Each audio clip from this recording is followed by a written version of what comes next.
Nerd Academy podcast is released weekly at 12 p.m. Eastern Standard Time, available on our website at www.thenerdacademypodcast.com and wherever you listen to podcasts. You can find the Nerd Academy podcast on Facebook, Twitter, Instagram, and YouTube. You can also help support the show by going to patreon.com/The Nerd Academy podcast, where every donation allows us to bring you more exciting content every week.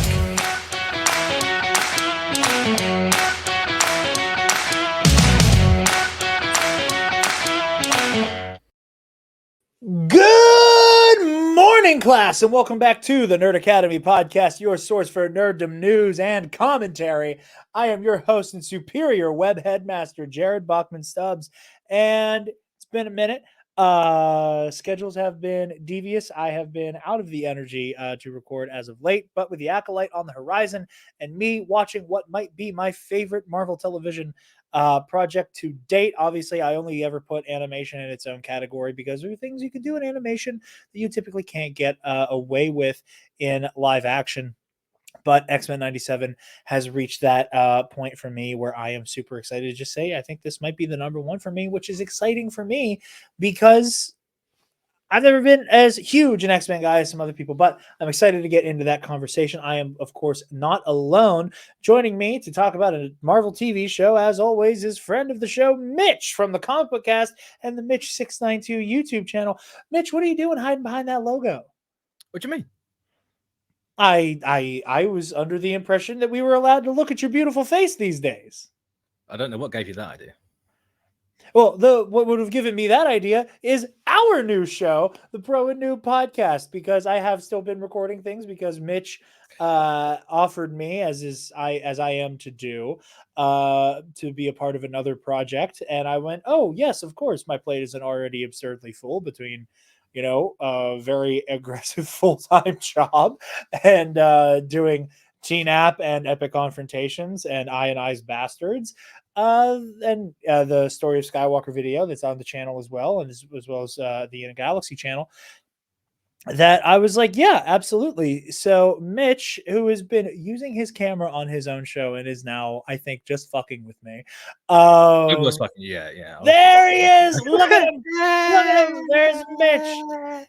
Mitch, if you'd like to give the lovely people at home an overview of the Pro and Noob podcast and what we're doing over there. Yes, the Pro Noob podcast is, well, it's not actually a podcast. We went over this. I didn't want to do that. And I told you I'd get trapped in it. And here we are. Yeah, I mean, it's the easiest thing to call it. It's a video podcast. It is, yeah. It's a show. Show. We run down, or we watch week to week an episode, or a batch of episodes of a specific anime series. We're starting off with Neon Genesis Evangelion, one of my personal favorites, if not my all-time favorite. Yeah, it's been a lot of fun. It's been a lot of fun. It's a new exposure for me, as loyal. I am the noob, and as loyal listeners of the Nerd Academy know, my exposure to anime is limited. We back in the Studio 1.0, we had that My Hero poster because that was basically my favorite anime at the time because it was the only one I've watched that much of. Most of my exposure has been like playing Dragon Ball Z video games. I've never actually watched a whole lot of Dragon Ball Z personally. There's a lot of it. So yes, it's been a lot of the games, watching My Hero, watching like 82% of Code Geass, and still needing to watch those last couple episodes with Levi. It's, I would say maybe we'll get to that, but if that's you and Levi, I was gonna say that is if I cheat on Levi, he will never forgive me. Do you have any attachment with someone with Cowboy Bebop? No. Good. But might not be next. I'd like for it to be next. I'd like for me to make that my whole personality. We might do Ghibli next. I haven't decided yet. We're a long way off. Yeah, that Ghibli season, but we pondered is that will be a Ghibli year because there's year of Ghibli, yeah, or 6 months of Ghibli because there's 27 movies. Not that we watch all of them. Yeah, watch the hitters.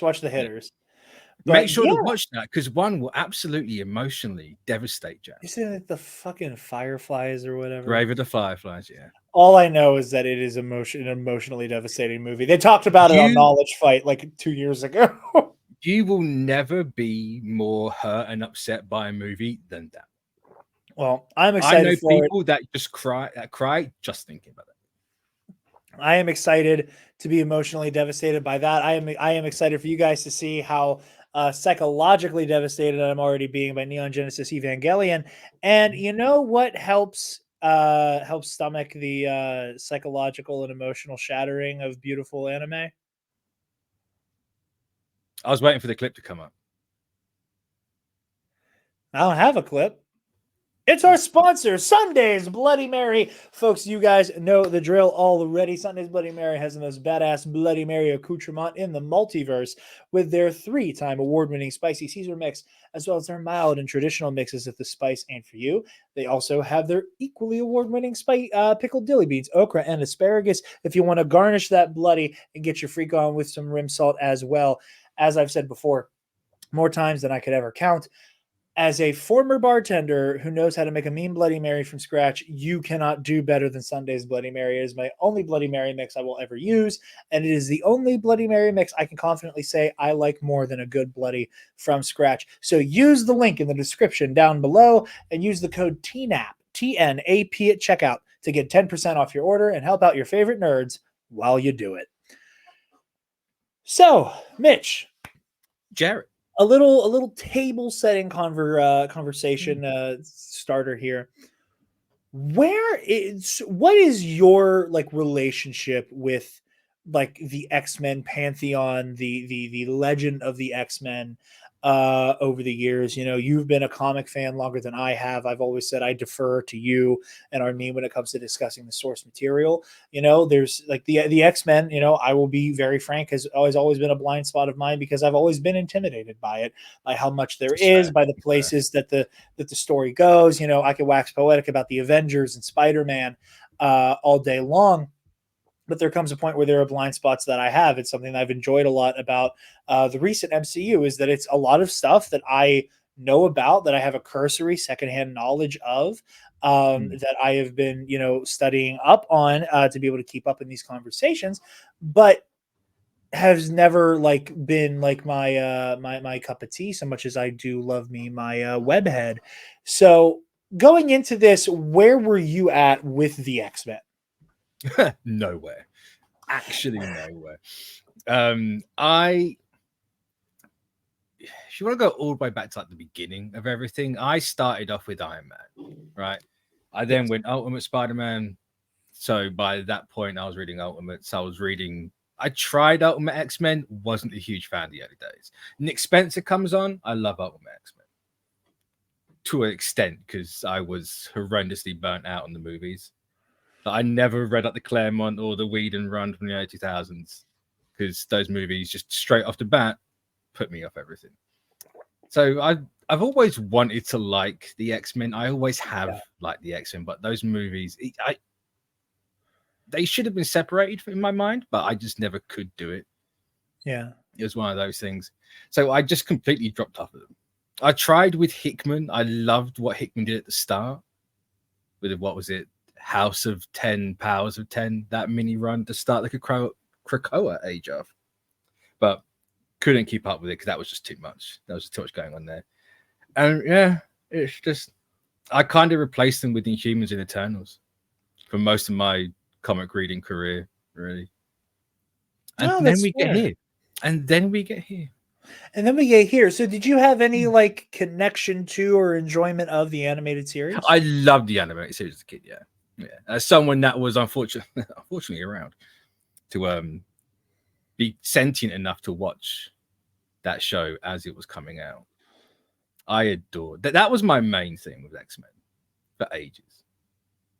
Well, I'm in a similar boat as you. You know, I don't know why I've never. I think I asked my mom once, and she just was like, I don't remember why. I know a lot of the time, like when it came to media that my family wasn't super familiar with, they deferred to people who had seen it and were like, you know, is this something, you know, whatever. Because, you know, I would like to think that that my parents did a really good job of like being able to police my media diet. Yeah. You know, I had the electric parent. See, because we discussed this in like episode 0, Pro and Noob, is that like I was not allowed to watch Adult Swim, period. You know, there was no, because my family was fully under the impression that it was like, Aqua Force, whatever the hell, and whatever that like dominated it, and that it was all of these raunchier cartoons that were not meant for me at a young age, and that a lot of it was not also just like action shows that it had that occasionally had a damn or a hell or a bastard or whatever. So that was part of why I was never hip to anime the way that a lot of my peers were, and I'm sure that had I been able to start at that younger age that a lot of my friends did, I would be way more in anime to this day if that was something that was available to me. It was not. So flashing forward to today, my relationship with the X-Men, or I say all of that, for whatever reason, I was not allowed to see the X-Men movies. And I never understood why. Like I watched the Spider-Man movies all the time. I saw most of the Batman movies. I had to wait like a year and a half ish to see The Dark Knight, because I know like my mom, again, just by reputation, was a little put off by everything she heard about the Joker in that movie. But when my dad eventually got around to seeing it, he's like, they can totally handle this. Logan might fall asleep, but Jared's gonna fucking love this. I really want to ask how old you were at that point, but I just don't. 11. I was 11 when I saw The Dark Knight for the first time. Wow. But yeah, so it was just all of those things. But as I got older, and it's like, like we're like cresting into phase 2 of the MCU. It may have been, cresting into phase 2. I like finally 2014 ish, or maybe a little bit sooner than that. Maybe it would have been like, actually no, it was 2013 because Avengers was 2012, wasn't it? Yeah, I would say so. Like, like 2011 to 2013 ballpark. No, I'm telling a lie, I think. Because I'm fairly certain. Yeah, because no. This is around the time that I got into Marvel Ultimate Alliance 2. And I don't think one caused the other. It was just happened to be at the same time that I fell in love with that game, that I finally got into the X-Men. And was watching the movies, and a big part of that was my one uncle or cousin, one of those weird, like, older than me, so we called him an uncle, or maybe he wasn't, I don't remember. But he was one of the people who really helped get me into Marvel, because he was a hardcore fan of his entire life. Had like a bunch of like villains tattooed on his back, like Venom and Thanos and whatever. Oh, red flag. I think he had. Well, I mean, like, long before the movie, I think he had like Omega Red on there too. Like it was. No. It was his hitters. And in the same way that I plan on getting a Superior Spider-Man tattoo, so I will technically have Otto Octavius tattooed on my body. But my boy right there. But he I played Ultimate Alliance all the time, and we would go over to hang out with them. He had all the DLC, which you can't get anymore. So like I got to see, Magneto and Psylocke, in the game, which you couldn't otherwise without the DLC. And he got me hip to the X-Men cartoon. And I was borrowing, like, for a couple weeks at a time, his DVD box set. Yeah. And was making my way through X-Men the Animated Series. I think I got about halfway through it before they moved. And I wasn't able to keep renting it from him, basically. My own personal Blockbuster. But that was my primary exposure to the X-Men. And the older I got, and the more I finally started to get into comics proper, I had this relationship kind of develop where, like, the more and more I learned about the X-Men, the more and more, like I said earlier, it was kind of terrified to get into it. I think I had the same paralysis that a lot of people who are new to Star Wars had. I mean, it's just general comic paralysis, right? Like everyone gets, so where do I start? What do I gain? What do I, what have I got to read? Or X, Y, Z. Yeah. Which, with the X-Men, it's fair because it's a lot and they change a lot. It truly is a lot. Like, I don't think there are many like comic book superhero pantheons that have like eras and lineups and story arcs that are just so set in stone is like these are benchmarks for this character. Like I think with Spider-Man, you can do like you could go full completionist and start at Lee Ditko and end with Zeb Wells or whatever the fuck his name is. Like you can do that full completionist thing. You know, that like I or wouldn't recommend it because that's or awful run. but that's notwithstanding, like you can do that run, but like, and part of it is cultural exposure. You can kind of like, okay, I know the basic gist, bitten by radioactive spider, there's how many movies about this, and kind of just pick up with a story you know about by reputation. Yeah.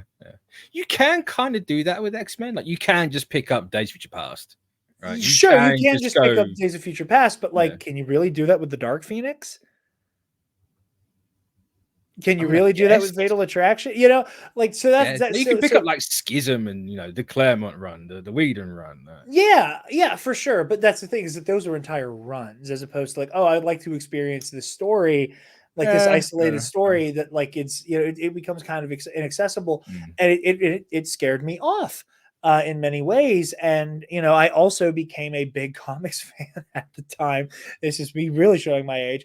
I really got into comics around the time of Avengers versus X-Men. And I liked the Avengers characters more because I had more exposure to them. So I kind of had this thing develop in my mind that like I'm an Avenger guy and the X-Men are cool, but I'm an Avenger. If I had to pick, that's where I'm at. So yeah, but my primary exposure was the cartoon. And whenever they announced the revival, I was giddy, because I was like, cool, I never actually got around to finishing it on Disney Plus. Like I know what happens with like the quote unquote assassination of Charles Xavier. But like I was just so excited to experience it and get this kind of not breezy but like condensed run through. And I kind of let the show get away from me again.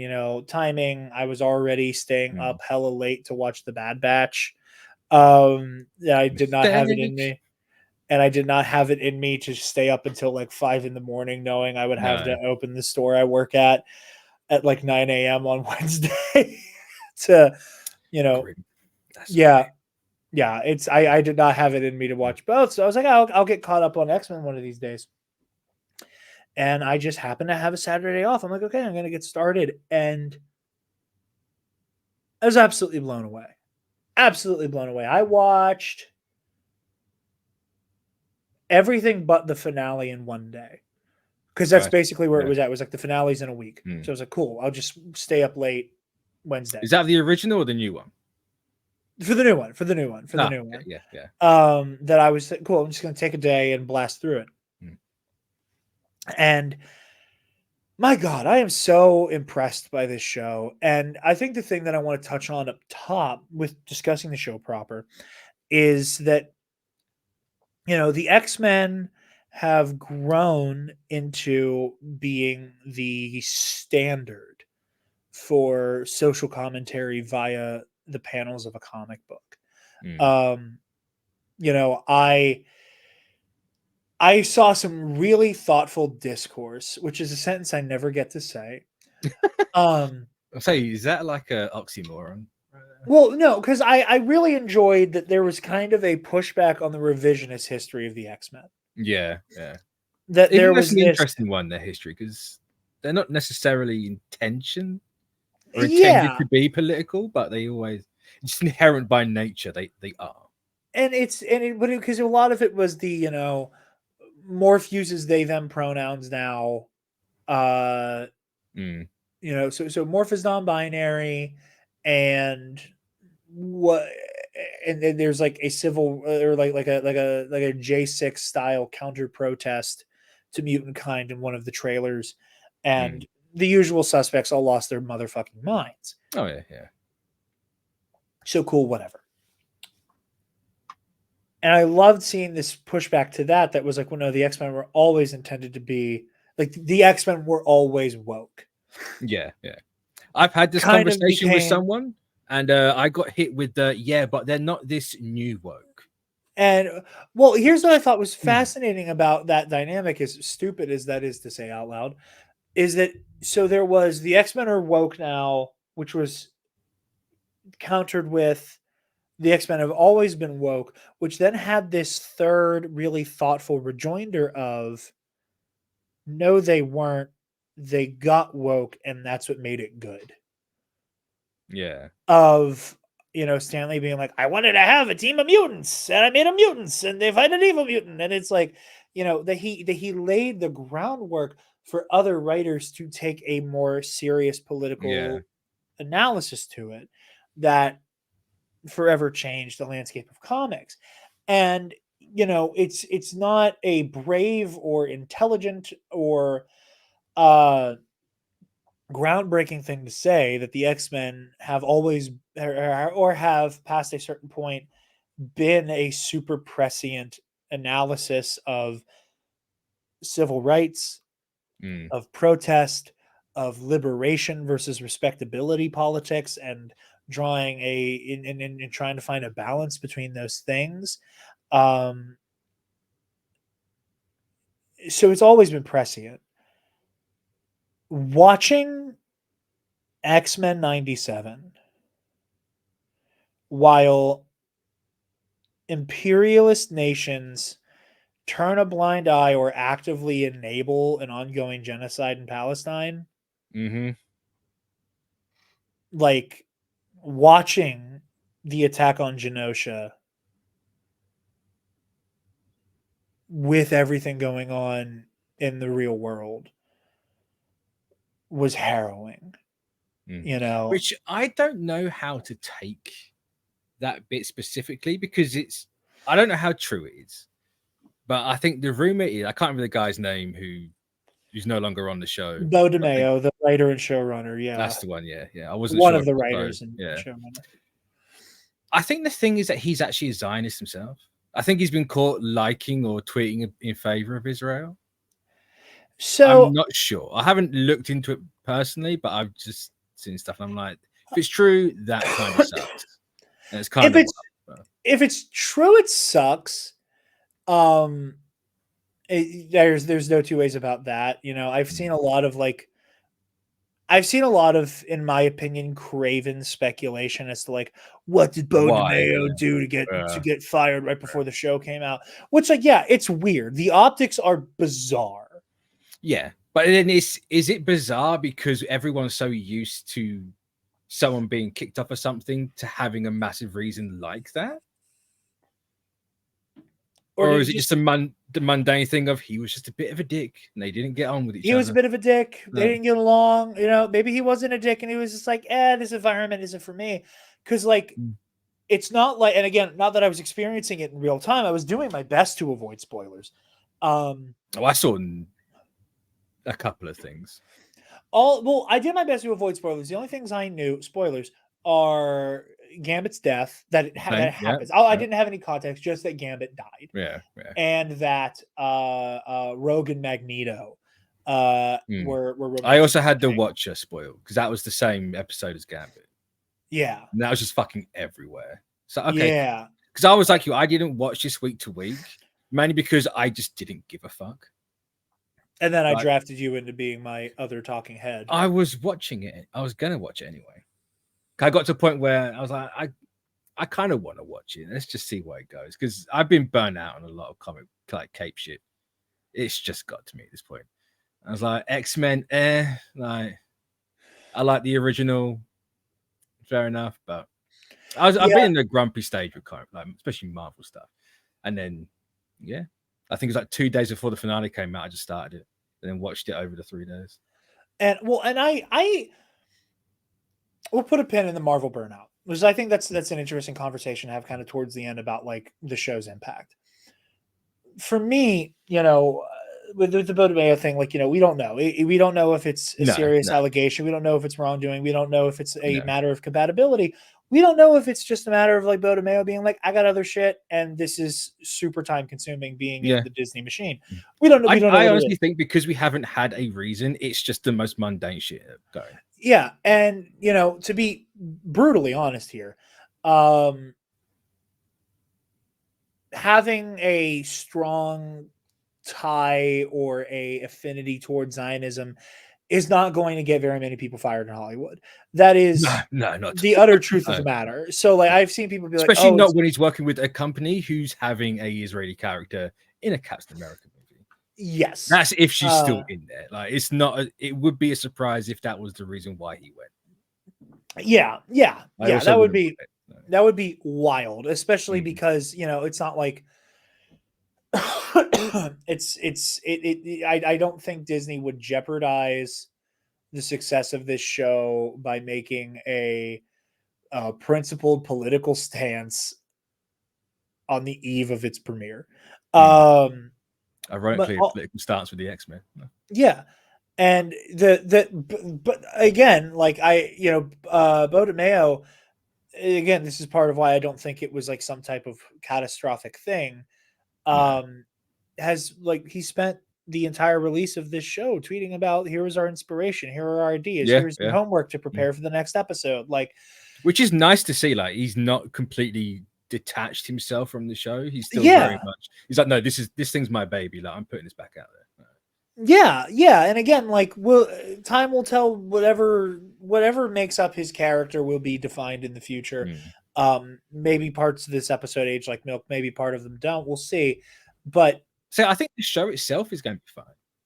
Oh, the show itself is going to age like wine. It's just that there are like elements of whatever we've learned about him, however accurate anything about his own opinions on whatever, because simply put, it's hard to take what I see on Twitter seriously anymore. Oh, 100%. Yeah. That's kind of why I'm like, if he is, it sucks, but I don't know if it's true, so I'm not going to form an opinion. Yes. Why waste the brain space on it? I just can't. For sure. But yeah, like I just need to hammer that home. And anybody who's able to donate to PCRF, all eyes on Rafa, and that do not use that AI image. Don't, for fuck's sake. That thing I saw that I was like, what the fuck is that? Like, why? I knew it was going to happen eventually because AI images are just fucking everywhere at the minute, but luckily I don't think it's taken off as much as they wanted it to. Yeah, agreed. But that's yeah, a different conversation. And all of that is very prescient. And as I've said before, that like it's not that we shy away from politics on this show. This is simply a matter of there are more qualified people who should be speaking on this than me. That I do not want to take up that space in the conversation. But to say that it again feels so fucking prescient to have a story about an oppressed underclass that is vilified and like deified in a negative way and almost fetishized to discuss their extinction, their inevitable extinction, and frame them as though they are in the wrong for lashing back out. And and that's where a very fascinating crazy conversation. Very crazy, wild timing. And I find myself personally very, very much happy to see a on-screen depiction of of what is at the core of the Charles Xavier Magneto power dynamic of respectability politics versus liberation. And that was a theme that I enjoyed so much, is seeing the ability to recognize where it is not necessarily respectability politics to desire things to kind of reach an equilibrium. Yeah. And it is not inherently in the name of liberation to lash out with like acts of carnage and violence. And watching Magneto try to toe this line and be like, hey, like I'm going to play Charles' game. I'll do what I can. I'll do my best. His line, I think it's the Genosha episode, or it's the one afterwards, where he's pulled like the UN into the upper atmosphere. Yeah, it's when he's and on they're just trial. floating there. Yeah, and he's like, "Don't make me prove you wrong."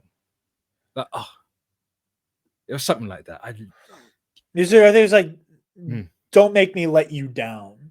Something like that. Yeah, which again is fucking bars because they're floating like in Atmo, which like just how and the how poetic the dialogue is in the show. Like it's one of those instances where you get, because like, I know people love to joke about, like, for example, George Lucas does not write dialogue the way people talk. Like I am among the people who love the cut piece of dialogue with the whole, well, we have to save her. The defenses here are no greater than they were on Aquila or Sullus, and what defenses there are geared towards a large scale assault, not a friend, whatever. And that line of dialogue that Luke has, that Mark Hamill was famously like, what the fuck is this? This is the like phenomenal version of that, where you have characters who are just living in 1990s America, who are going to shopping malls and playing video games and hanging out and doing whatever, that are like giving these Shakespearean monologues. What does Storm say to Forge, where it was like the you wish to forge me into a goddess, but you have instead created a fool. Oh my god, like again, I can't not imagine how this script sounds in iambic pentameter. Like it is just so lyrical and poetic. And I find it deeply fascinating. There's like the Star Wars Shakespeare adaptations that I have a few of, that I would love Ian Dosher to do this for X-Men 97. I just want to read all of that. And, again, like, kudos to the show for not taking the easy bait to let Magneto be outright villainous in many ways. Like, there are moments where he finally snaps after trying to play the Charles Xavier respectability politics game.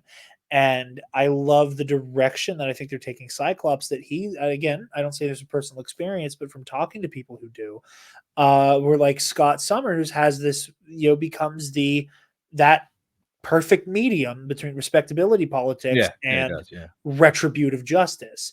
That's kind of like around the time of ABX, if I remember right. Yeah, and that's what I thought too, because it's the very little X-Men comics I've read, or at least I think from Schism onwards, from Schism to like that era, where Cyclops is at that, yes, we want to be integrated into human society, and to do that, the simple reality is that people, be they mutants, superhuman, enhanced, or using technology, do horrible things with their powers, and we need the people to feel as safe with us as they would with a Spider-Man or Reed Richards. And also understanding, when we are trespassed against by humanity, we cannot lay our lives on the line simply because we don't want to freak them out with our powers. And I love that it looks like we're heading in that direction for Scott as a character, and I find that so deeply fascinating. But just seeing the outbursts of Magneto, seeing that, he's like, I've tried so fucking hard to play this game on y'all's terms, and shit ain't working. Shit ain't working. And, I again, as somebody who swings toward Avenger, in terms of like the characters I like the most and the stories I enjoy, and I love the team dynamic of the Avengers and everything they represent, I have always, and I can admit this, gotten a little precious. And got a little sanctimonious about the whole, well, the Avengers are just cops. They definitely were like or at least the Ultimates, the original Ultimates run. They were definitely like that. I've always had mixed opinions about that take, and part of it's always been that you have the X-Men and the Avengers who are often at odds, and one of them in the real world is an allegory for a lot of civil rights stuff, and the other one is led by a guy named Captain America who and I've always had a weird like relationship with that criticism. I understand it. I don't inherently necessarily agree. I don't necessarily agree with it, and a lot of the depictions I've seen of it being done, I feel like results in some amount of like really aggressive liberties being taken to make characters not act like themselves. You mean like a specific event in the mid 2000s? What are you referring to? Oh, Civil War? Yeah. Yeah. Like the biggest one, you know. Tony's not going to act like Tony, neither's Cap. Okay, cool. But I find myself, who has all those mixed opinions about that criticism of the Avengers, like for the first time buying that. With this show, yeah. This show leans heavily on like Cap's a cop. And well, here's what I love about how they handle it. Is that it chooses not to go with the low-hanging fruit, the easy option of the Avengers are cops. The Avengers are people telling people what the best way to protest their own oppression is. That, you know, we need to do this by the book, Rogue. Is like that's really poignant. Like again, in the immediate, like in the aftermath of the George Floyd, the protests of George Floyd's murder, like, well, you're allowed to protest, but you have to do it this way and in a way that is like actually that makes completely defeating the idea of a protest. Though. Yeah, you have to protest in such a way that the people in power are still comfortable with letting you talk. Yeah. That's incredibly poignant.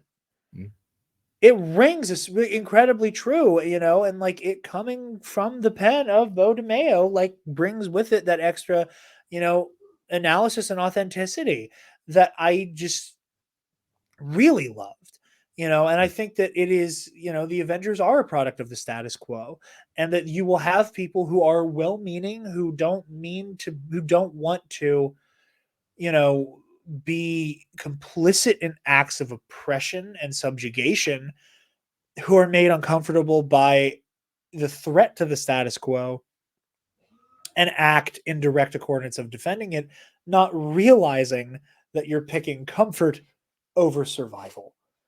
For a group of people that doesn't necessarily represent you. And yeah, like I said, it's the first time I've seen that criticism and it worked for me, and that I, you know, let my guard down and didn't get precious over Cap or Iron Man.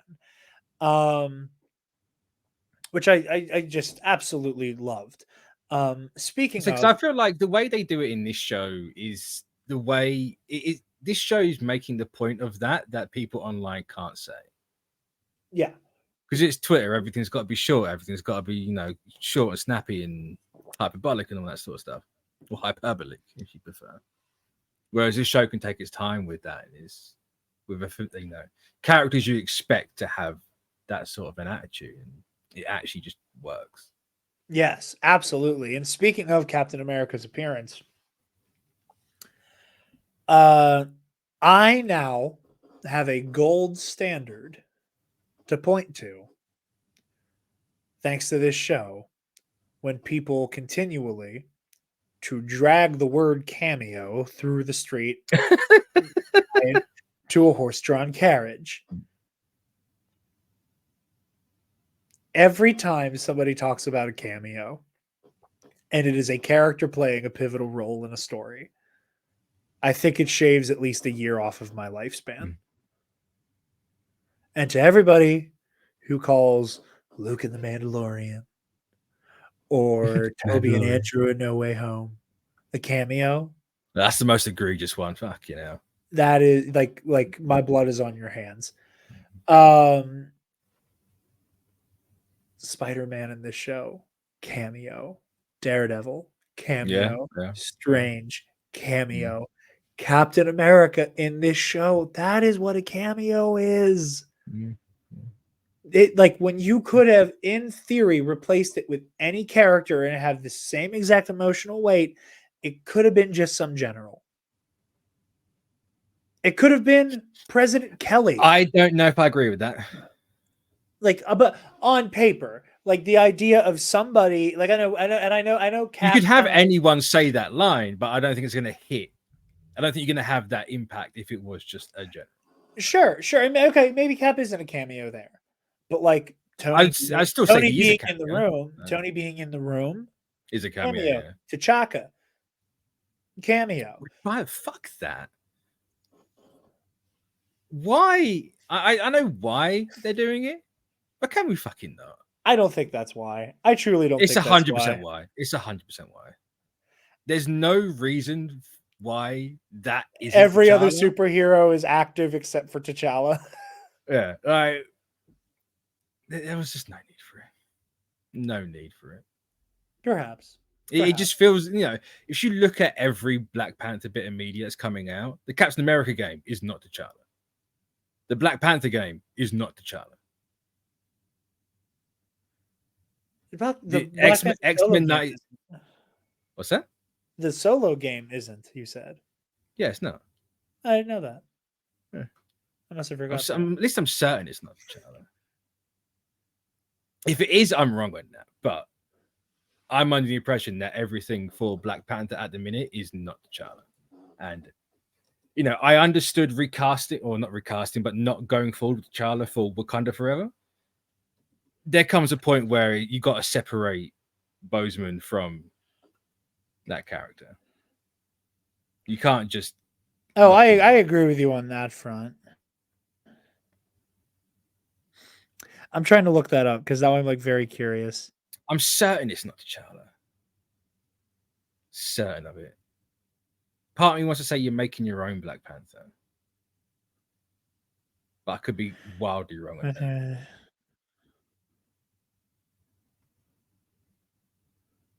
I'm not seeing anything to confirm or deny it, but that's neither here nor there. I might just completely pull down my ass, but that's where. I will say, just again, continuing the conversation about like the brave decisions that the game has made so far. Also, I would like to say, I just realized I do know that the reason why it's not T'Challa in the Captain America Black Panther game is because it's in like World War II. I get that one. Yeah, that makes sense. That it's the direct predecessor. It is the weird framing that it is like every single superhero is active. Like this is me just saying that, like, especially because like the sliding time scale of Marvel. If Peter Parker is already Spider-Man, it's weird if T'Challa is not already the Black Panther. Well, this is the thing. T'Challa like he's not about to be. You know what I mean? Yeah. Like they should be. He was active in the Fantastic Four cartoon, which is what they're referencing with that cameo. Obviously, they're not in it, but yeah, that's where they were from. Just like, except for Morph, they transform into Reed, which made me happy. They do, which is a very clever use of Morph. See, it wasn't just he's going to be characters that are in the show. It's like, no, this show is Marvel. We're just seeing it through the eyes of the X-Men at this point. So we're going to have people like Quicksilver just running about. Very clever use of Morph. That's how Morph should be used. You use the shapeshifter for characters you don't have the time to introduce. I was kind of disappointed that they didn't get to do more. I wish they leaned a little bit more into Morph. I think that's one of my few criticisms. Because Morph was kind of like the main queer rep between being non-binary and the obvious attraction they have to Logan. Or someone that worked with Morph before said, like, it was recently as well, where shapeshifters like inherently non-binary. Like, you can't be a shapeshifter without being non-binary. Because one day, at any 1 minute, you can just be one or the other. You can be whatever you want. I think those are one of those, like, I don't remember who said that. I know that was like in the discourse of like, whatever. Especially, I think a lot of that stems from like Morph's natural state like their true I mean, form, for sure, lack of a yeah. better term, is like incredibly androgynous. But then you get like that same approach with Mystique. Yeah, who is Not that, no. Yeah, who's also queer, you know, like Yeah. it's you at the very least you can't be a shapeshifter and not No. be queer in some way. Happy Pride. But no, but like going with some of the really bold decisions here, like Morph having that very tender moment with Logan, I think was very beautiful. You know, I've seen some people criticize that they didn't lean into it further, and I wish we got more Morph. Period. I wish we got Yeah, more of them and exploring where they're at emotionally. I think there is a bittersweet beauty to Morph being able to confess their feelings for Logan having to through be done Gene. with Gene's voice. Yeah. That like there is a very potent act of almost toxic selflessness Yeah. there, you know, that it is It's people them. pleasing, right? To an extent. It is people pleasing, and it's this recognition of I don't feel confident that these feelings will ever quite be reciprocated. You know, these are probably unrequited feelings of love that they have towards Wolverine. And even if it But is, he's so infatuated with Jean. It's they. that no, Logan's. Oh, I'm sorry, I misheard you. Yeah. I thought you said Morph. I'm sorry. No, Logan. Logan. Like Sorry. you know, even if Logan does have feelings for Morph, he's so infatuated with Jean, it just takes everything over, right? Like whether Logan realizes it or not, that could be the arc they take him on. He has that realization and moves on. But I'd love that if this show goes full tilt boogie into Morpharine. Oh my god. I came up with that on the spot. If people have been saying that on Twitter, I didn't know, but there's also that extra layer to it of, you know, maybe these are unrequited feelings, but Logan doesn't need to hear this from me. He needs to hear it from Jean. Like that sincere act of sacrifice is like, that's heavy shit. That's really heavy, and I find it absolutely beautiful.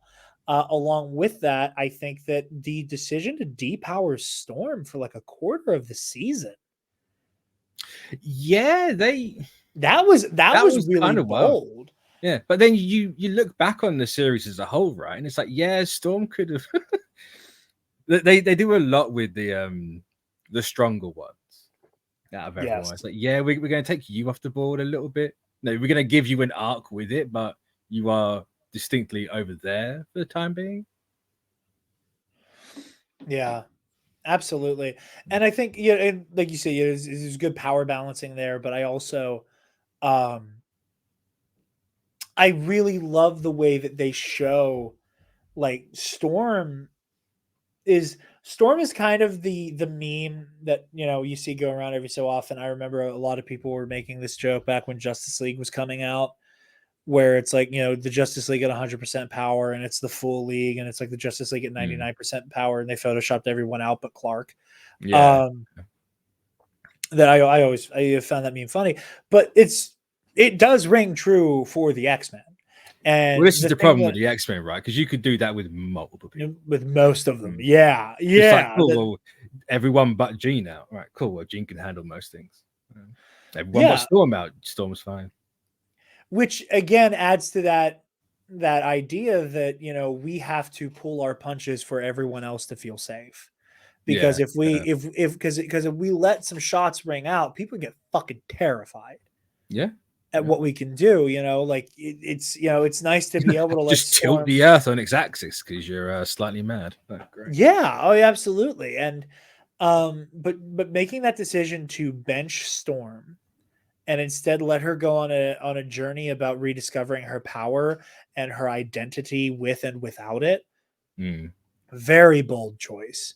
Very bold choice. The feeling that Storm's always kind of relegated to a role like that, but I'm not confident in saying that properly. And I am not going to elaborate on that opinion at all because I am equally unsure about it. I just get I want to say I've seen it quite a lot for Storm, but I I could just be making that up. Maybe. No, it's not like Jean in the original of this show where she's passing out every 5 minutes, which is nicely fixed, to say the least. It's like, oh, she's actually conscious for most of the show. It's a nice change of pace. Right. There's even 2 of her to make up for it. It's true. Which we'll be getting to. But I do love that decision. I think it works so well because of the amount of phenomenal characterization Aurora gets. Like just up top with with the conversation she has with Jean, obviously teeing up this idea that she's human. That you get her standing so steadfast while the Human Liberation Front or whatever the fuck they're called are barreling down on this UN hearing. Her just godlike command of her powers, where she just solos an entire army of Sentinels and is like, all right, Trask, it's time for you to prove you're a problem. Get up. Square up, bro. And that it just works so well to then take her on this journey with Forge that is all about both of them rediscovering themselves. That is so beautiful. Again, was incredibly brave, and obviously the big one. If there was 2 characters, I think that fans of the X-Men, fans of Marvel Comics, have wanted to see get their due after, I don't want to say both of them necessarily being butchered on the live screen, but superhero media wasn't at the point where they were like, people can get down with this, being Storm and Gambit. Yeah. And I'm sure everybody who worked on this show was just, all sinister, with their fingers steepled, laughing like, oh, yes, I'm sure you love slutty little Gambit in his crop top. Which I don't get. Sure you want to have about, Gambit's beignets. I'm sure you're all very excited to see what we have in store for Gambit. Is he fucking dead? Yeah. What were you going to say? See, I don't get why people got mad that a Gambit's in the crop top. This man has worn crop tops for decades. This man's costume inherently, like he runs around in a pink vest. Gambit is so fucking fruity. He's so fruity. Exactly. Yeah. He's so fruity, and we love him for it. But yeah, and I just, again, there is a level of Shakespearean tragedy to his death. That his he actually died to a Spider-Man villain of all fucking people. Imagine dying to a Spider-Man villain in an X-Men show. Master Mold? No, try Sentinel. Oh! I'm thinking that it's because it's a Master. Okay. That threw me off for a second, but because my jaw was on the fucking floor when that thing came out. I was like, "What the fuck? Why?" I get why, because why he's a Sentinel Spider-Man villain, but that's outside Loki's origin story, and kind of understands why. But why the fuck is this thing here? That's crazy. But I was so, because I was watching the episode knowing what was going to happen, and I thought, because I knew he died, and all I knew was the "I can't feel you." And pardon my sneaker squeak there, but I thought it was a fire alarm. No, we don't have any smoke alarms doing the beep. My Jordan squeaked on the floor, but there's shoes in the house. It's a shoes on house, actually. Yeah, it's a shoes on house. It's cat litter. I tried to raw dog it too many times. It came to bed with stuff in my socks. So I'm a socks on all the time guy, though. You know how you can get around that? How? Get rid of cats. No. Why? Richard Alfredo Linguini Nacy Bachman Stubbs is my son. So is that one cat or is that a whole bunch of cats? That's one cat. Oh. We have 2 cats. Technically, his name is just Richard Alfredo Linguini. I added his mom and dad's last names onto that. And then we have Fat Kitty.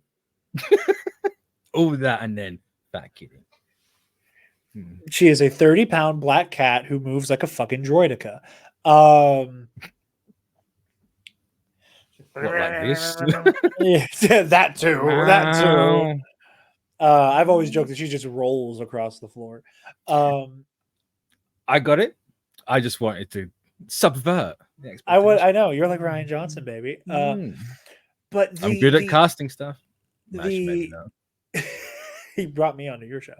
But the Shakespearean tragedy of, because again, I was like, oh, like Rogue is gonna watch Gambit die after breaking his heart, which is what happens. But it is that added layer of Rogue experiencing this just breathtaking passion for Magneto, and this idea that he will be like the king's consort of Genosha. That it's just this match, this perfect match. You know, that they both have these complicated histories, both with their powers, with how they discovered their powers, with how the rest of the world views them, and in particularly as people. To then take that and have Rogue basically go, this is awesome. This is hot. Kind of fucked up. I love him. I share passion with you. I love him. And at the exact moment she chooses to disengage and go, I'm choosing Remy over Eric, tragedy strikes.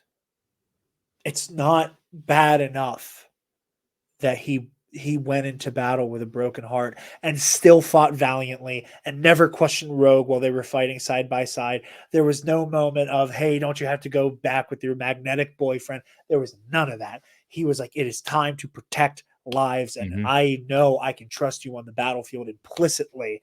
It is time to rock and roll. We'll iron out these details later. You know, there was no moment of trepidation. There was no dick measuring when Magneto entered the fray. No. It was time to rock and roll, and they both knew it, and they were all banking on the fact that Rogue could tell Remy, I choose you. I want to be with you. Powers and life draining be damned. And then for him to give his life like that. Wow. And again, might arguably be the coolest moment Gambit's like ever had. Because again, all I knew is that he died. I didn't know the how. I didn't know the whatever. No, I just saw that image of him and Rogue. And I was like, all right, he's dead. Oh, like with him like on the motorcycle and shit?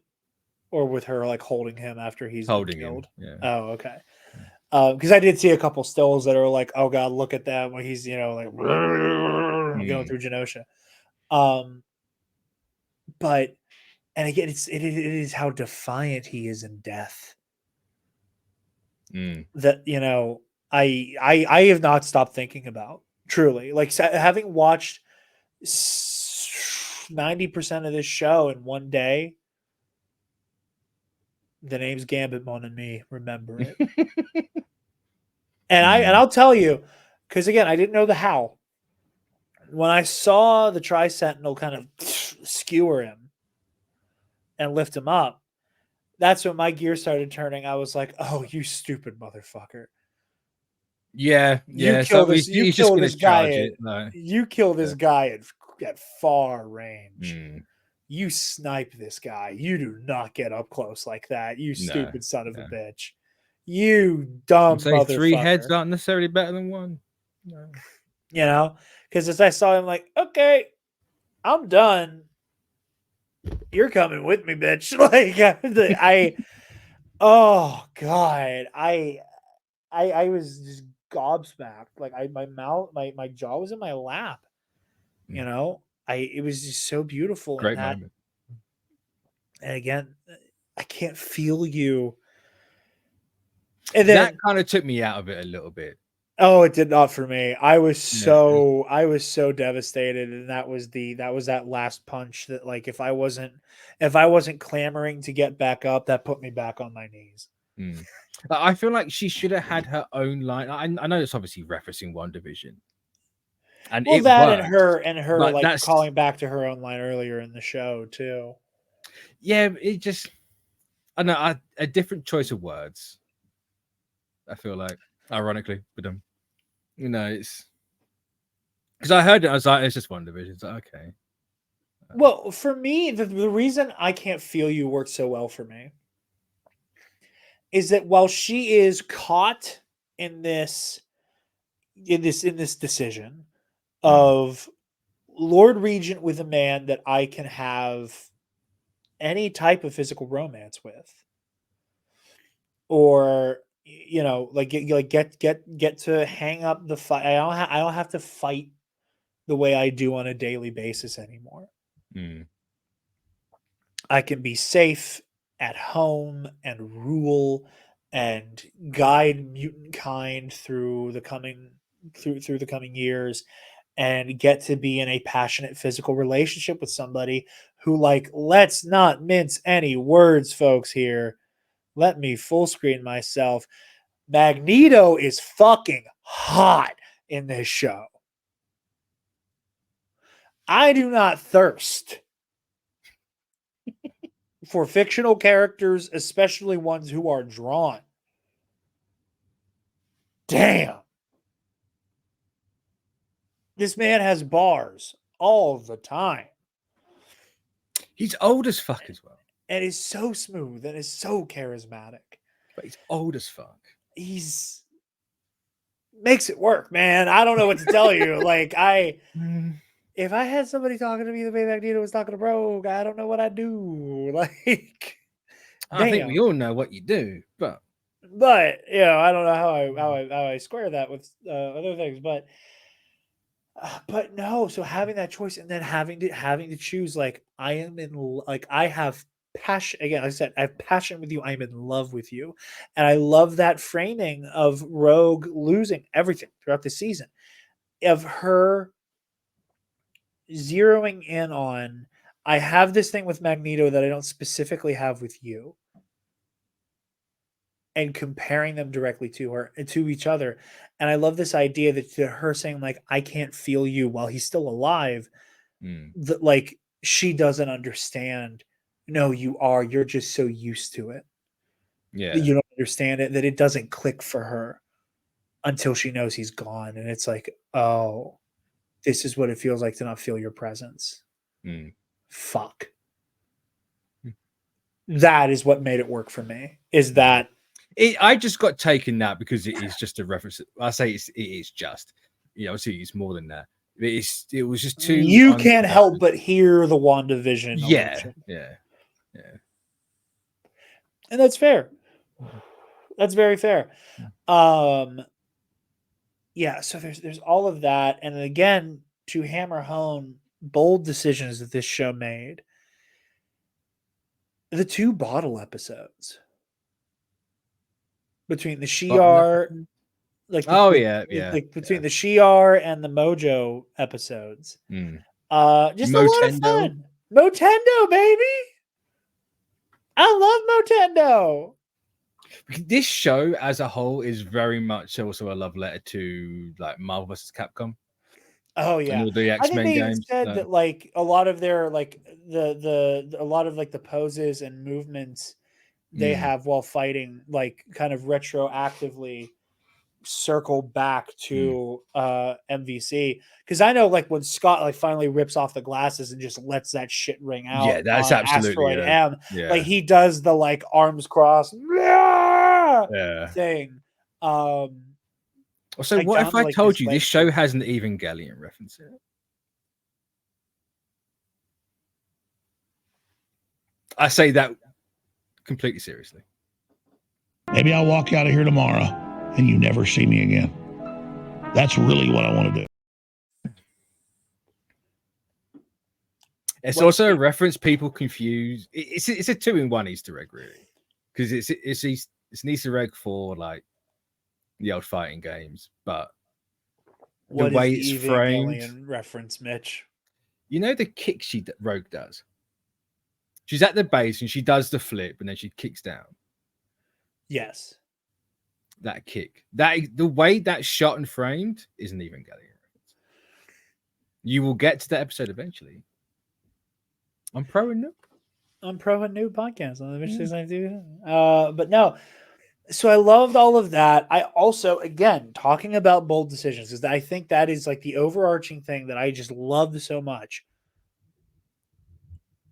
What a tasteful conservative use of Wolverine. That is exactly how Wolverine was in the original series. He's barely in that show. Well, here's my thing. I saw so many people like Wolverine's barely doing anything. He is truly pivotal to the show.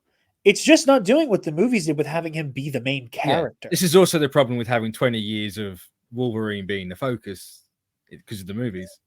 Yeah. People forget that he's actually not the leader. He's not the focus of everything. No, nor should he be. I mean, not necessarily, nor should he be. Like, there are fascinating. I mean, he shouldn't be. He absolutely should. It's against his entire character to be the main focus of everything. But like, I remember seeing the like Wolverine's barely in the show criticism, and I was like, oh well, I kind of assumed Marvel would lean into like the abundant popularity of this character in some way, shape, or form. But if whatever they feel is the right decision, we'll see how it works for me as an individual. But like, Logan he's used exactly how he should be used on the X-Men team. I love that there are those moments of him lashing out. There is the fact that if it weren't for Wolverine's fervent sense of loyalty, I don't think he disagrees with Magneto that much. I think he is fundamentally loyal to his friends and fundamentally distrusting of Magneto. So he is by default incapable of allying himself with Magnus, but like so often his reaction to the threat of humanity is, well, we just got to fuck people up sometimes. And we just got to fuck people up sometimes. Skews a little bit more Magneto-y, like especially his willingness to use lethal force. Like, I think it is a loyalty to his family more than it is like a difference in opinion philosophically. I'm not sure about that one. I'm not sure if I agree with it. I get what I get what you're coming from. I don't know if I agree. That's valid. That's valid. I've just never had that thought before, so I would come back with something a bit more. I'm just trying to digest my thought process of it. And another thing that I loved about this show it's so cool, and it empowered me as a fan to like, again, going all the way back to X-Men intimidates the fuck out of me. Yeah. To get into. What I deeply admire about the show is a element of demystification of certain storylines. Yeah. Like, because this goes over a lot. Yeah. A hell of a lot. Because it's a little bit of column A, a little bit of column B with the Onslaught stuff, with, Fatal Attraction, with, Wolverine getting filleted with his own skeleton, up to and including Madeline fucking Pryor. Like, let me tell you, and this is why I wanted to be so clear about invoking Marvel Ultimate Alliance 2. I had the like strategy guide book thingy for MUA2. Yeah. And I love flipping through it because like they had like huge, like full page, like double paged, like every character on the roster, and here's their whole deal. Here are their abilities work. Here's origins, aliases, whatever. Super cool. For each of the characters you encounter combatively throughout the game, they had like a smaller version of that in the guide, and it's like name, is like there's how the characters like labeled in the game, their real name, power set, first appearance, nemesis, almost like the ending credits for this show. Yeah. And like a whatever their connection is. And in the little blurb, I don't remember if like I think it has parents listed here and there. Like that's where I learned like the name of Peter Parker's parents, Richard and Mary Parker. Is it important in every single character's case? No, but it's a nice little factoid. And I remember reading there Scott Summers, Jean Grey. Yeah. And I was like, oh, cool. This is Scott and Jean's kid. And then when you meet Cable in the game, I'm like, this guy seems really fucking cool. And I'm like at my height of like watching the first like 4 seasons of X-Men the Animated Series. Yeah. I'm like, I want to know more about Cable. So I took to Google, as I did a lot of the time as a kid. No one has enough time to learn about Cable. And I went, he's kind of their kid, but he's not. And there's a clone. Who the fuck is Madeline? I like the Avengers more. Like truly, you made the like, correct choice. But like, I just got to this point where like, oh, there's all these cool things that I know are just like I don't know how much reading back I have to do. Yeah, you know, like it really is terrifying. And again, for people who are more familiar, you know, for example, Nando V Movies, who's a big X-Men guy, I originally invited him on to be on this episode as well, and he wasn't able to make it. But like he points out very well in one of his episode reviews, he's like, it is wildly impressive that they were able to simplify, condense, and make approachable Madeline Pryor. Yeah. You know, even leaning in like the Goblin Queen shit. That is. Yeah, I was surprised I actually called that out. They were like, yeah, okay, she's like, I call myself this now. We have no other context for this, but fuck it. We're doing it all. We're doing it all, and it's all going to make sense, even though we condensed it into like 20 minutes. So I'm the bad Jean Grey. I need a name. I can't be bad Marvel girl. Goblin Queen. Cool. We're just going to roll with it. Fuck it. Yeah. And I love that. I love when stories make that decision.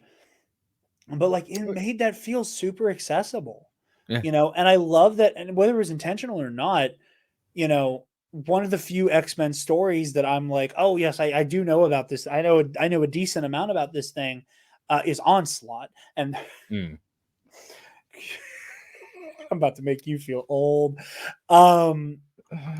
Again, because one of the first comic like crossover events I read, because I was keeping up with the lead up to it through ComicBookCast, was Axis.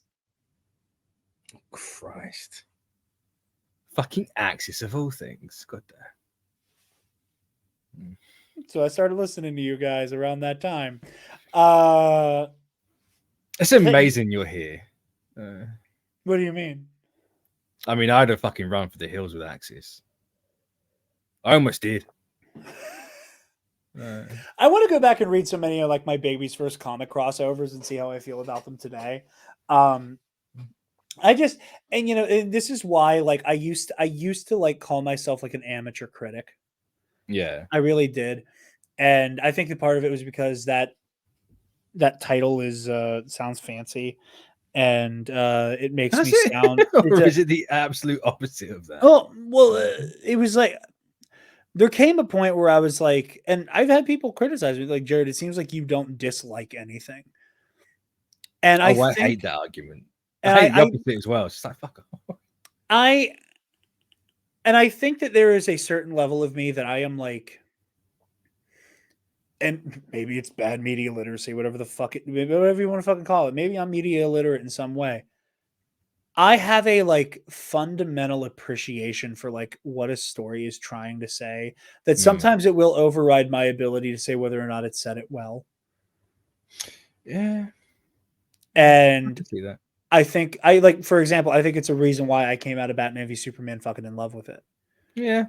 Is that I latched on to like the big ideas it was going for and viewed the execution as kind of superfluous.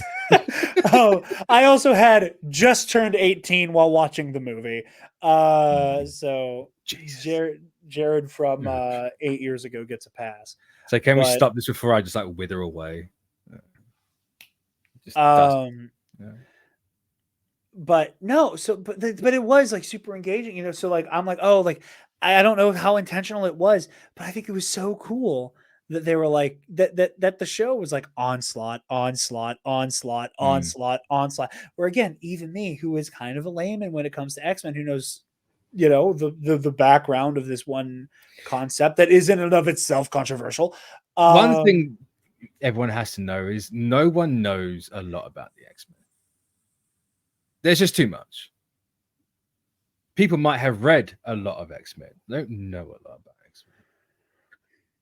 I like that interpretation. Because it's all horseshit.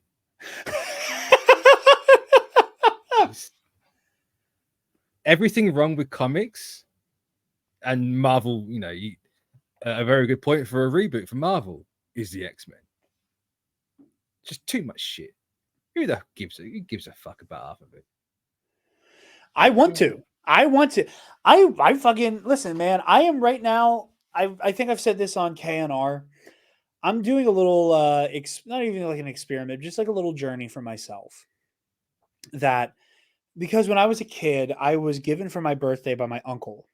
I'll tell the truncated version of this because I've told the story 1,000 times. It was this complete encyclopedia for Star Wars. And it read like a collegiate textbook, like a collegiate history textbook about Star Wars. That went from like the Tales of the Jedi comics all the way up to like, I think the tail end of the Vong War. And there were so many stories I knew because I read this book front to back so many times. Yeah. But there were a lot of stories that I never personally read. And I found myself often criticizing a lot of people like in the Star Wars discussion space because I was like, you're not having intellectually honest conversations about these stories because you know them from YouTube videos and not from firsthand experience. You know about feats, you know about events, you don't know about their emotional and like the context of the text. Yeah. And that's something that's always frustrated me. The amount of people who have decided they're going to supplement a knowledge about a character for what they know they did. And I was like, Jarod, you're a fucking hypocrite. Was kind of this like conclusion I came to where I was like, I'm going to rectify that by reading as much of the post Return of the Jedi stuff as I can from Legends. So I got through the original Thrawn trilogy. I got through Dark Empire. I'm almost halfway through the new Jedi Order books. Yeah. Because it's like, I want to be able to stand on firsthand experience with these stories. And I've talked shit about the Yuzong Vong for years. For as long as I've spoken about Star Wars into a microphone, I have had shit to talk about the Yuzong Vong. And do I like the whole idea of them being like null and void in the Force? No, I think it's fucking antithetical to how the Force is supposed to work in Star Wars. Do I like the Vong as an adversarial presence? Absolutely. And like this show inspired me to, once I'm done making my way through all these legend stories that I want to have more firsthand experience with, I'm doubling back into the fucking X-Men. Yeah. You know, because again, I've talked my shit. Are you going to start from the beginning or are you going to pick I think I'm going Claremont. I think I'm going to, you know, do the thing everybody says to do, just start with Claremont and go from there. But yeah, because that's when the intention with the X-Men being political, I'd say, really started. Like you can make the that's case kind of that's kind of the consensus is that it is the beginning of social commentary, civil rights X-Men. But yeah, but like I was just it's gonna be Onslaught, it's gonna be Onslaught. That rug pull of like, are we actually doing Onslaught? What are you talking about? Like, fuck. But like truly, like in a way that like the Mephisto twist never would have worked in WandaVision. Was that, you know, there was enough build up for Charles and Magneto to have them show up as a big bad that usurps Bastion and tease up a second season. That, okay, yes, Bastion's been defeated, but at what cost? Now you have to deal with Onslaught. Have fun. See you in season 2. See you in X-Men 98 or whatever. Which I assume is what they're going to call the next season, right? X-Men 98. I hope it's X-Men 98. I hope they get 4 seasons and it's X-Men 97, X-Men 98, X-Men 99, and then they end X-Men with 2000s. I think that'd be really fucking cool. If for no other reason than the name is metal as shit. Yeah. But I just thought it was a super bold decision. Again, like I love the idea. They were like, we are going to feed the, talk back YouTube machine with obvious hints towards Onslaught. And then say, no, the villain is the hatred of mutant kind. Yeah. Like I've seen so many people point out, like the X-Men don't fight other mutants that much in this show. Aside from the scuffle with Magneto when he goes ape shit. I mean, Bastion. That's true. There's also the weird way that Bastion doesn't quite claim mutanthood. No, but I suppose he's a gray area, right? And even then, he is still like coming from this place of like self-loathing, which is another thing I wanted to talk about, which I'm really glad you brought up Bastion in that capacity, because I found Bastion's characterization to be deeply fascinating and disturbing. That you can have somebody, again, leaning into all of the different civil rights causes that have been extrapolated and reinterpreted and reinterpolated by the X-Men in this kind of superconducting loop of, art imitating life, imitating art. Queer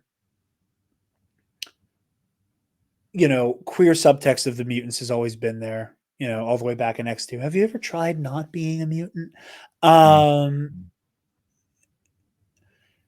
Coming full circle into this idea of like a virulent bigot, their hatred stemming from an inability to accept themselves. And an acceptance of, well, society will never welcome me with open arms. So I have to destroy the thing I know I am to find that peace. Like, as much as I love watching the X-Men wail on people who are just flagrantly exterminationalist bigots, to flip this on its head and have a character who is almost the anti-Magneto. Yeah. Killer fucking choice. Killer choice. I think it's generally like the best characterization of Bastion. Which I think a lot of this show is just the best like characterization of any X-Men character. Well, I don't know much about Bastion. He was like, it was a breath of fresh air. You don't need to know a lot about me. Well, no, but it's like you just. But that's the thing. Again, with so much other Marvel stuff, like I've had the privilege of being like, oh, I see. I like, oh, this is the story we're telling. It's probably this villain, and this is the way that thematically this villain brings certain themes together. I didn't know what the fuck was happening with Bastion. I thought for a second it was going to be Stryker. And not like military Stryker, like preacher Stryker. That it was going to go to that biblical place and really make some people fucking uncomfortable.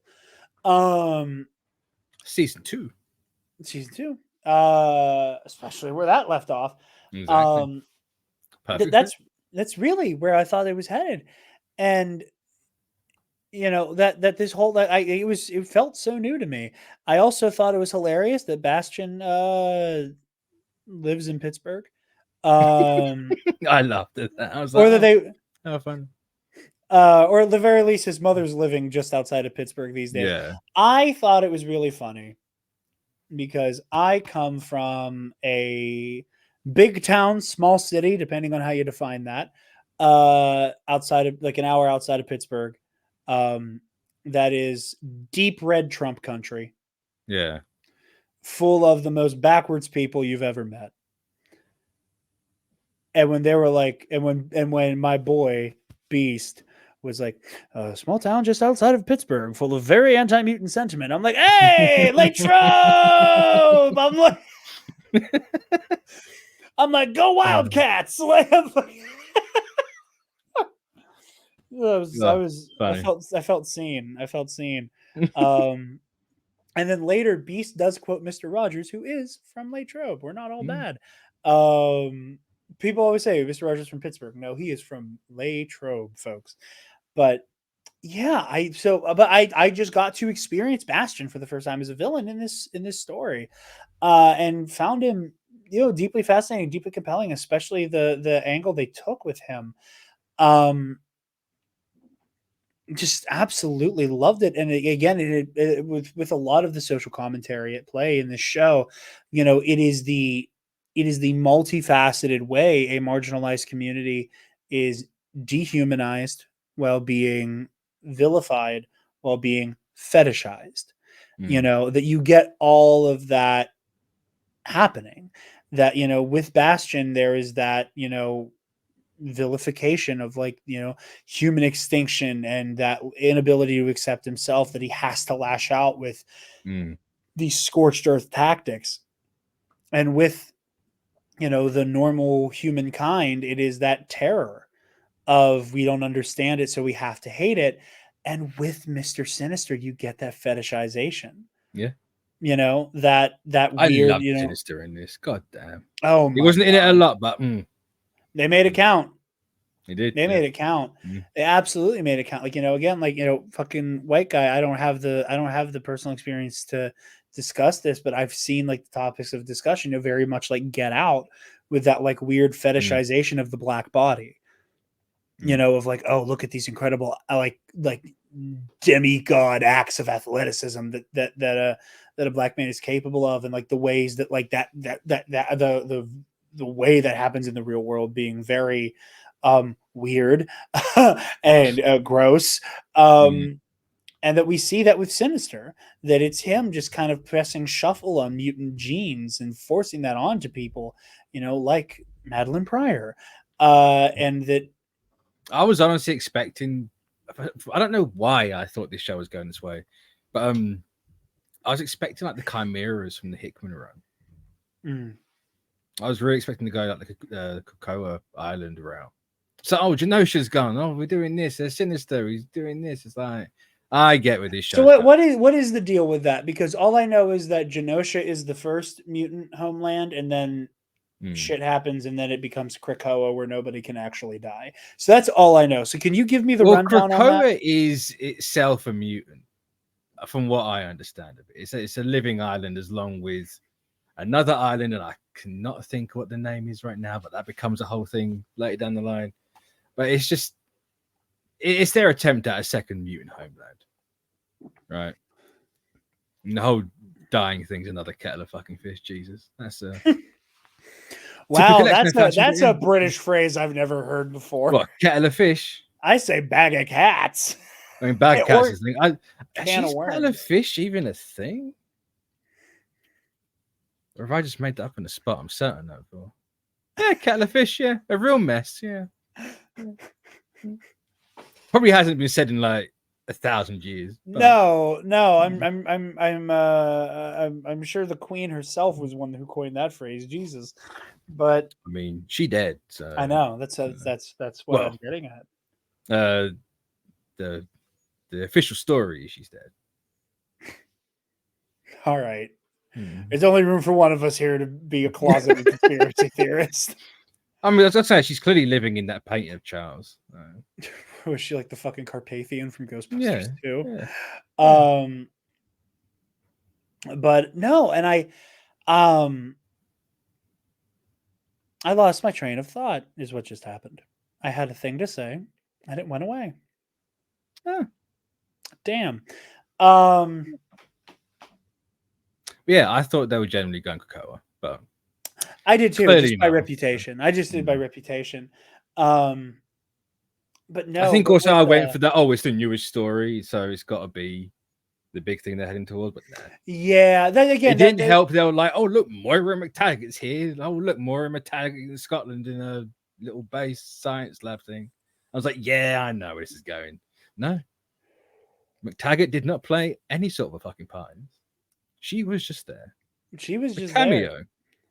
A cameo. Oh, I will say, this is not what I had originally in mind, but art style, art direction, phenomenal.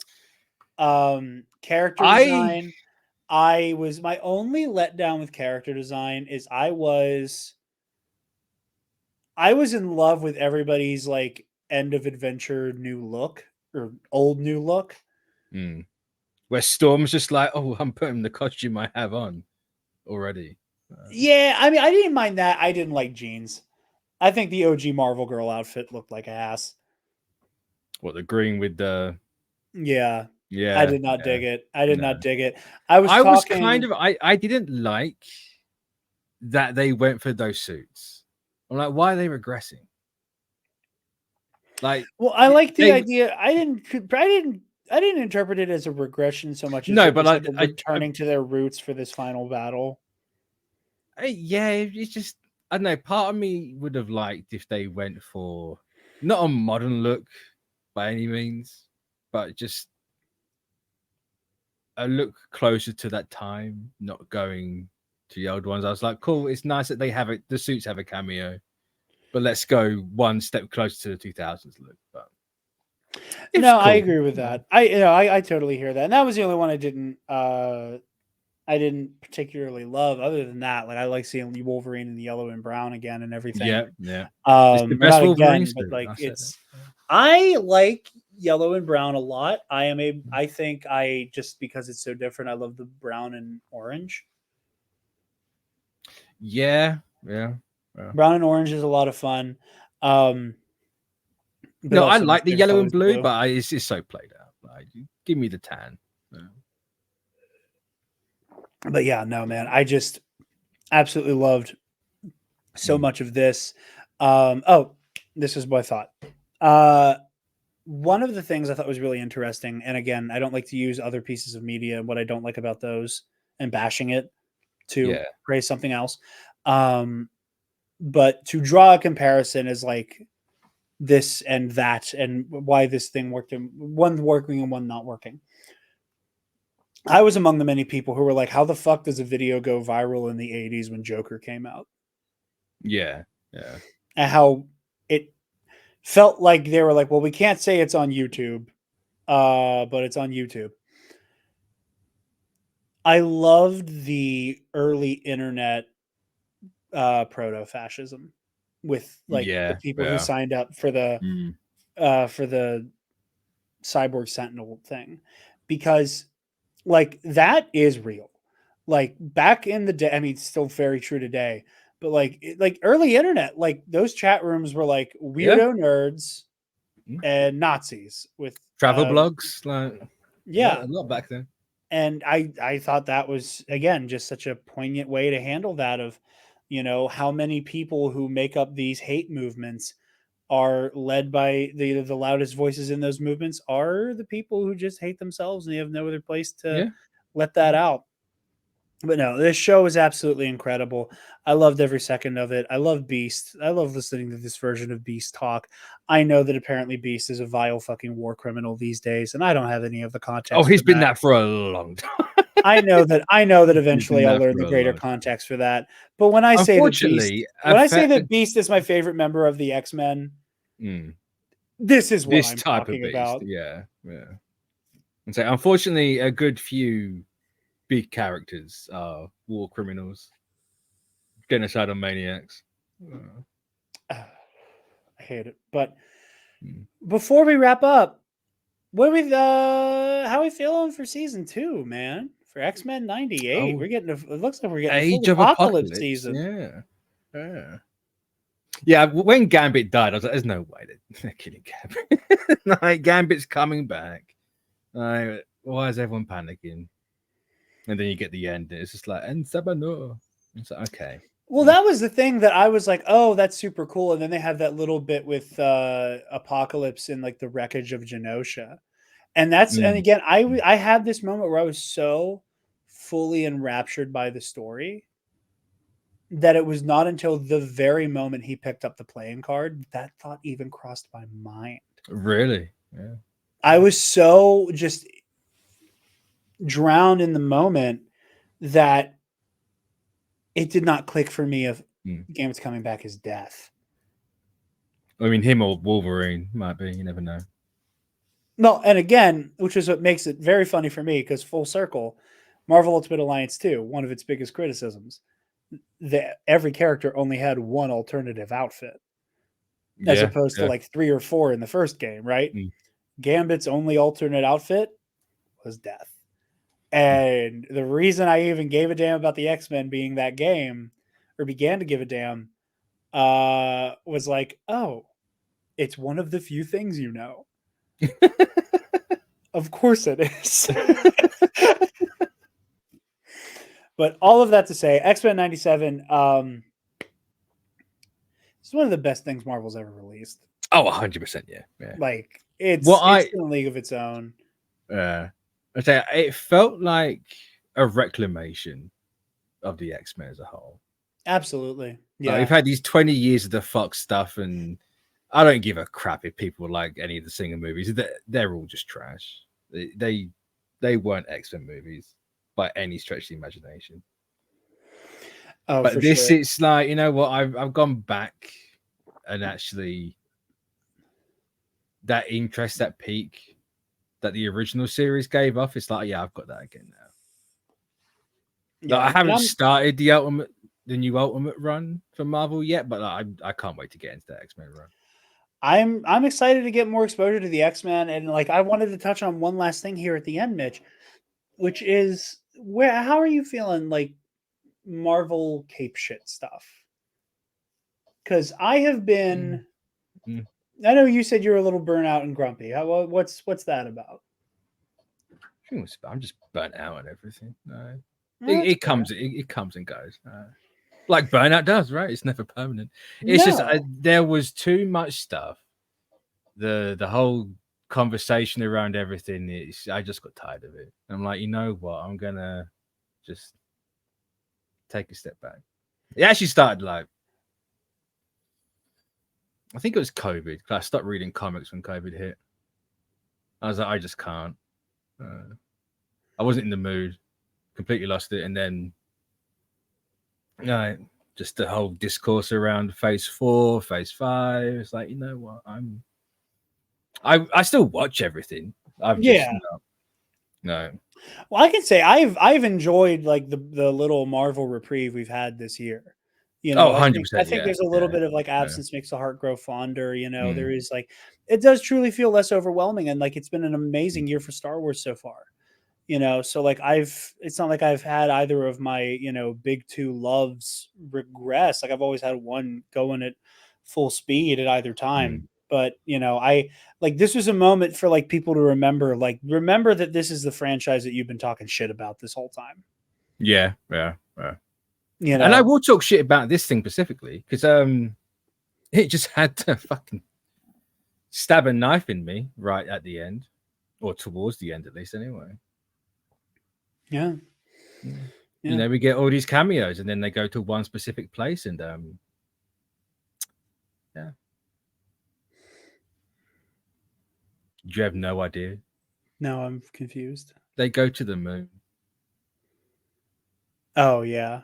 They go to the blue side or the dark side of the moon. There's a city there, or was. And then they see a corpse in the shape of a door frame. Oh yeah. So what's the It's the Inhumans. Oh, okay. That's okay. That was that's what I thought was happening there. I wanted to make sure we were on the same page. I also was like, I went from a massive high with this show. I was like, you know what? I've got X-Men back. To then like, fuck this show. Like, why? I will say, not to do the thing I make fun of people for. Oh, give us this thing. We don't want the thing we begged for. Give us the other thing. Like everyone got their thing but me. I felt like a personal attack. Guys, we need a Spider-Man continuation. I need to know how Peter found Mary Jane, guys.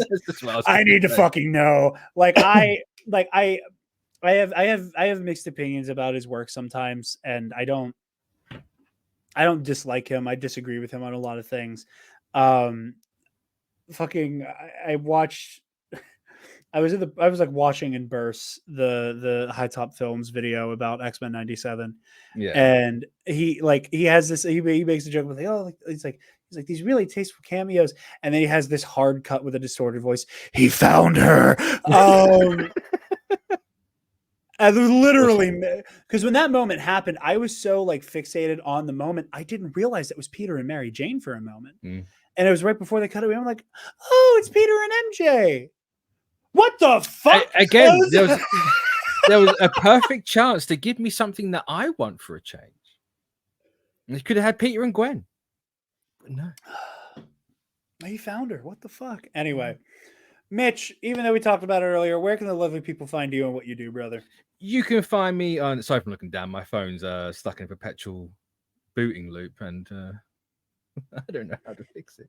But you can find me on the Mitch692 channel over on YouTube. We have the Pro and Noob hopefully every week at the minute. We're doing well so far. I've got some really well so far. We're doing so well. So it's doing really well. Yeah, I've got got a bit of a focus on Final Fantasy at the minute because that's where my head is at. So I've got some videos in the works for that. A bit of a Destiny video coming out as well because that story is ending after 10 years. 10 long, grueling fucking 10 years of absolute crap. Yeah, you can find me on the CBC channel over at ComicBookCast 2, where I'm currently just doing the podcast every week. We will probably do a thing for the Acolyte. It probably won't be weekly. It'll just be a big end of season thing, I imagine. If it is weekly, though, I'll be there. No. You know I'll be there either way. I know. I mean, if I do it weekly, it's going to be with you. So the unofficial TNAP correspondent or the unofficial CBC correspondent. I know Armin and I have to iron out a date because he and I have a versus series planned for the members. I've been meaning to ask you, have you actually even started that yet? We wanted to. He was having issues with the members stuff, and then it turned into us kind of not having the time for it. But that is another thing. After I get my own versus series caught up. So many versus series. I'm good at talking about people fighting. And nerds just like fighting. Yes. Sometimes I think it's all nerds care about. And that is why I try very hard to make all of my versus conversations circle back to what it means about the character and what they represent. Nice. That's what we like to hear. Yeah, so you can find me. Link tree on the screen. It'll take you right there. The old lnktr.ee/ You said it like Mitch Eli, and I know you did it on purpose. I know I did it on purpose, yeah.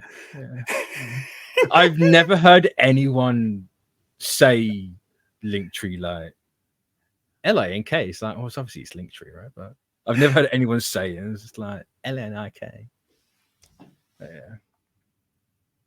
Hell yeah. Go watch it. I am loving Pro and Noob. I am very proud of it. I'm very excited to get deeper into Evangelion, and you guys can always catch me on CBC as pretty much the only guest you guys ever have, which makes me feel special. Pretty much, yeah. I said I feel special pimping myself out to CBC because, like I said, little teenage Jarod always gets a little ha ha ha. I'm on this show now too. That's another year of my life. I'm running out very fast. Don't worry, we'll catch up to each other because of how often people say cameo. I'm sure that someone will find a way to say there's a cameo in the Acolyte. But you guys can find me on Twitter and Instagram at DarkJedi2552, and you can find the Nerd Academy podcast on Facebook, Twitter, Instagram, YouTube, TikTok, wherever you get podcasts, and at our website, thenerdacademypodcast.com.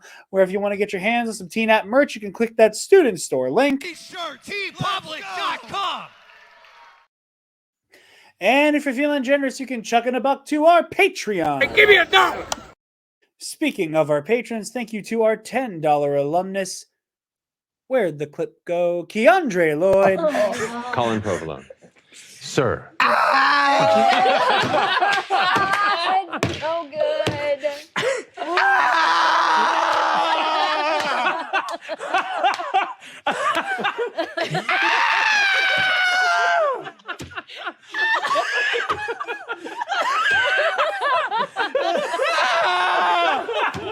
Steal yourself, Colin!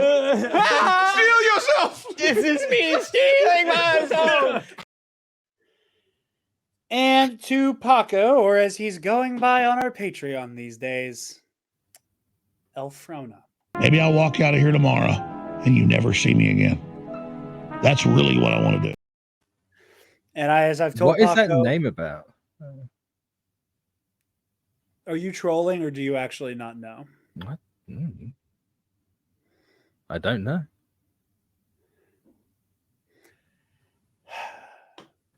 During the proto epic confrontations match between me and Spencer and Jerry and Scotty, Oh yes, on yes, our yes, five yes, yes, pointer. yes, yeah. That's Star the Wars shit is. You need to read the High Republic. I do not. Yes, you do. It's really That fucking is good. homework. That is too much for me. It would be. You would like it so much. I And probably would. I'm just not going to read it. Mitch can't read, confirmed. And to our last $10 patron, Ray Clausen, to us, you donate to Equality Texas and help keep queer kids safe in the Lone Star State. $5 patrons this coming week, we're going to begin to try to get caught up on the Versus series. We're going to be finding some time for that. I said trying to iron out times and details, but hopefully Tuesday we can get 1 or 2 episodes out. I'm going to try our best to get one out on Thursday. I don't know about that, but the week after that is going to basically be dedicated to the Acolyte and the Versus series. So stay tuned. We got a few matches coming up your way. Very excited for all of them. Ionized Bastards, not this week, but next week we should be recording a new episode. So stay tuned for that. And our Epic Confrontations first ever live title match has happened. So go back and watch it if you haven't seen it. I'm not going to spoil the outcome, but folks, it is wonderful television. And it was a nail biter of a match the whole way through. Everybody was kicking ass. I'm so proud of Eli and Connor and everybody who's worked and competed in Epic Confrontations to make that show what it is. I'm proud to be a part of it in every single way. I am proud to be the guy who makes the thumbnails, and I'm proud to be the main character who will eventually have the title. But thank you all so very much for watching. Check out the Pro Noob podcast, and we will see you guys next time. Fridays. Class dismissed. I missed the button.